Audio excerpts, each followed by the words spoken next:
Wayne Cartmel. He checks his watch, puts the whistle to his lips, and we are off. Long ball spread out to the left-hand side, looking for Harvey Bradbury. Bradbury just lets that one roll over his head, so Hawks will get us underway with a throw on the right-hand side, midway inside their own half. Clifford again, left arm in the air, looking for an in-swinger. Instead goes short to Tommy Wright, edge of the area, Wright on his right boot, curls one towards goal, spilled by Dudzinski, not quite cleared, drops loose to McCarthy. McCarthy narrowly shaves the left-hand post as he tries to scrape it over the line. Really, the Hawks should have done better after it was spilled rather poorly by Ben Dudzinski, but they weren't able to force it home, and that could have been a crucial chance for an early goal, Adam Nixon. And then it slid through to James Roberts. Roberts, 20 yards from goal, Reed to the right-hand side of it, laid off to McCarthy. McCarthy's drive is wayward and wild, and off the outside of his right boot, and a good 5 to 8 yards wide of that right-hand post in the end. But good football from the Hawks to set up that chance with a late midfield run for Jake McCarthy. It will be a Chofino. It's curled straight into the wall. Can the Hawks clear away? Yes. Tommy Wright able to toe poke it away to the edge of the box. Fleet back towards the edge of the area. Goburn heads on once more, and over halfway it goes. Hawks escape what was a good Oxford City chance.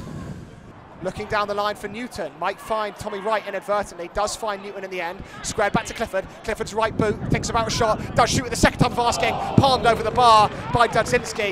It was a good drive from Billy Clifford, maybe didn't have the power to beat Dudzinski, but it was well placed as it looked to dip onto the bar, and the outstretched arm of the goalkeeper tips it over. Hawks corner from the left-hand side coming up. An in-swinger from Clifford, in it goes towards the back post, missed by Dudzinski, and straight into the back of the net without a touch. Havant and Waterlooville scored directly from a corner, and finally they have a first half goal. It's Billy Clifford whipping in an in-swinger from the left flank over everyone's head, including Dudzinski's, and nestling into the side netting. Havant and Waterlooville 1, Oxford City 0. The Hawks are ahead in the Oxfordshire sunshine. He's standing over it, free kicks just right of centre, about 25 yards from goal all told.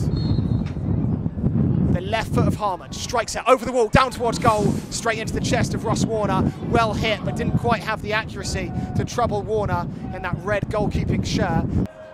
Clark whips in an in-swinger from the left-hand side. Good ball into the area, headed over by Kenise Carroll. Warner tries to punch through a crowd, misses it completely, and it was almost headed in from close range.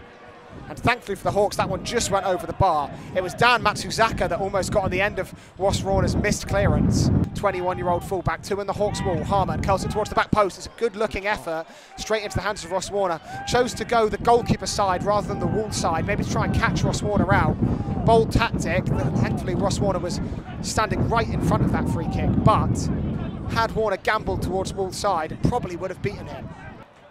Everyone back for Havant and Waterlooville towards the edge of the 18-yard box. In it goes towards the far post. Jumping as Matsuzaka, headed down. Great save, Ross Warner, with his left leg, kicking it away at his near post after Matsuzaka headed down towards goal. Oscar Goburn loses possession in the centre circle. McEachran comes again. McCarthy tries to take him out. Rolled into Bancroft. Right edge of the penalty area. Squared across goal. Tapped home. Oxford City. It's Joe Chofino, the former Hawks striker, comes back to haunt them. It was squared across by Bancroft. It was tapped home by a Chofino. Havant and Waterlooville 1, Oxford City 1. Asari beats him to it. Oxford City first to every ball at the moment. Here's McEachran, 25 yards from goal, drifts past the challenge, rolled into the left-hand side. Harmon across the area, in the back of the net. Oxford City 2, Havant and Waterlooville 1. The game has spun on a sixpence. It's Oxford City that now lead 2 goals in 45 seconds. George Harmon smashing it in the bottom right corner. Havant and Waterlooville look stunned, and they are stunned. Took a 1-0 lead, they held it for most of the game, and they came out a different side in the second half. They've looked flat. Can the misery be piled on? Chofino again in the area, rolled back, curled in. It's 3-1 Oxford City. Misery, misery, misery for Havant and Waterlooville. It's Josh Aspey, the substitute, strokes it past Ross Warner, hopeless, inept. On the right-hand side, Owusu taking it down to the corner flag. Joe Newton trying to stop him getting there, but good strength from Owusu. Joe Newton recovers it back, but that will do it here at the Velocity Stadium.